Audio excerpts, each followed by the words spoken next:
Beautiful outside. We should be doing this outside.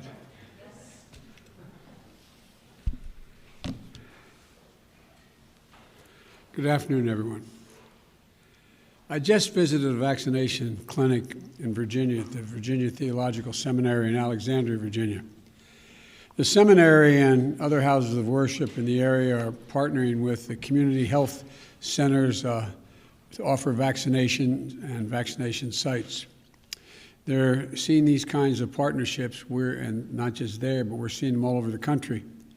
People are coming together across different faiths to serve those most in need, with special focus on vaccinating seniors from all races, backgrounds, and walks of life. It's an example of America at its finest, and they're all meeting what Pope Francis calls the moral obligation. Get vaccinated, something which can, he went on to say, can save your life and the lives of others. And I was at the seminary clinic to mark an important milestone as well. Yesterday, we crossed 150 million shots in 75 days, the first 75 days of my administration, on our way to hitting our goal of 200 million shots by the 100th day in office. That, of course, is the new goal I set after passing the original mark of 100 million shots in my first 100 days, doing that in just 58 days. At the time, some said 100 million shots was too ambitious, and then they said it wasn't ambitious enough. Well, we got to keep moving. If we could raise it up higher, I'd do that as well. But we know what we have to do. We have to ramp up a whole-of-government approach that rallies the whole country and puts us on a war footing to truly beat this virus.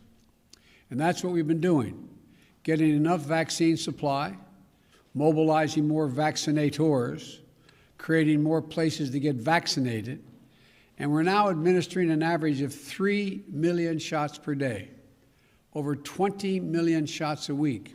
On Saturday alone, we reported more than 4 million shots were administered. We're the first country to administer 150 million shots and the first country to fully vaccinate over 62 million people. But here's the deal.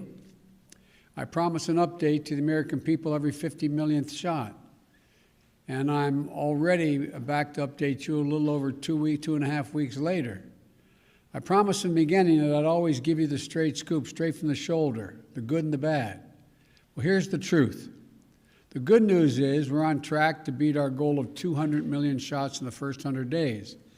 More than 75% of the people over the age of 65 have gotten shots, up from 8% when we took office.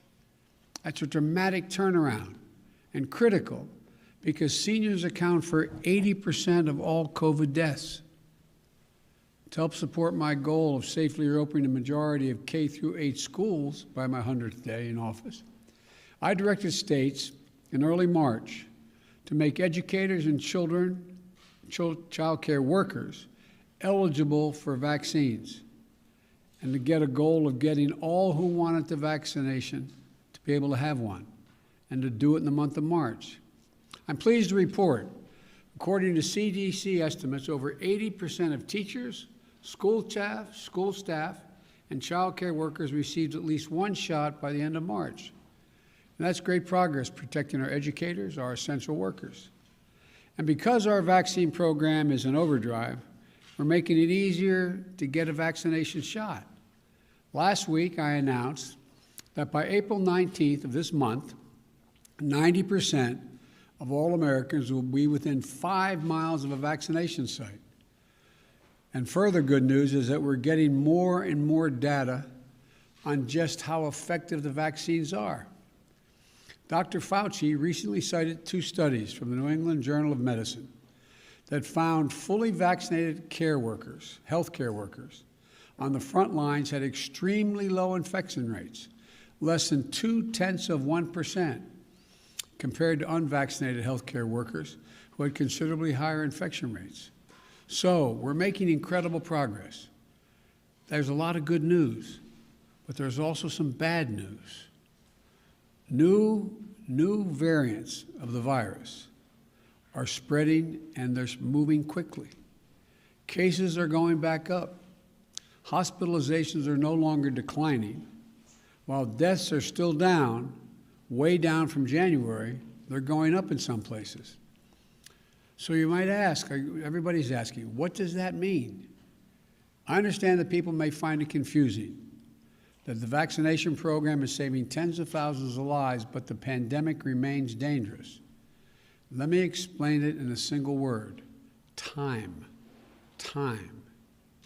Even moving at the record speed we're moving at, we're not even halfway through vaccinating over 300 million Americans. This is going to take time. Remember, for a 2-dose vaccine, it takes weeks from the time you get your first one until you're able to get your second shot, which makes you fully protected. If you get your first shot next week in mid-April, you won't be fully protected until May, late May. If you get your first shot in mid-May, you aren't fully protected until late June. So look, now, on the one hand, June isn't that far away given how long this has been going on, but it isn't here yet either. So the virus is spreading because we have too many people who, seeing the end in sight, think we're at the finish line already. But let me be deadly earnest with you. We aren't at the finish line. We still have a lot of work to do. We're still in a life and death race against this virus. Until we get more people vaccinated, we need everyone to wash their hands, socially distance, and mask up in a recommended mask from the CDC. Think about it this way. Better times are ahead. And as I said before, we can have a safe, happy 4th of July with your family and your friends in small groups in your backyard. The real question is, how much death, disease, and misery are we going to see between now and then? In January, just the month of January, we lost 95,774 Americans. In March, that was 37,172 Americans. All told, I keep doing this, I know, but I carry this card every day with my schedule on it. And the back, I have a COVID update. The total number of deaths in the United States to date is 554,064 dead. That's lives that have been lost. What we do now is going to determine how many people we'll save or lose in the month of April and May and June before we get to July 4th. So please, until we're further along in this accelerating, successful, but still growing vaccination effort, please wash your hands, practice social distancing, wear a mask as recommended by the CDC, get vaccinated when it's your turn. Well, while I'm asking Americans, the American people, to do their jobs, here's what I'm doing. When we first started our vaccination program, there were real questions how quickly we could get shots in people's arms. Well, by the end of May, the vast majority of adult Americans will have gotten at least their first shot. That's success. That success is going to save lives and get this country back to normal sooner. But it's not enough. On March the 11th, I announced that I was opening up all vaccination sites to all adults by May 1st. Many governors, Democrats and Republicans, responded and decided to beat that date, which was good. Thanks to their hard work and the hard work of the American people and the hard work of my team, I'm announcing today that we're moving that date up from May 1st to April 19th nationwide. That means by no later than April 19th, in every part of this country, every adult over the age of 18 or older will be eligible to be vaccinated. No more confusing rules. No more confusing restrictions.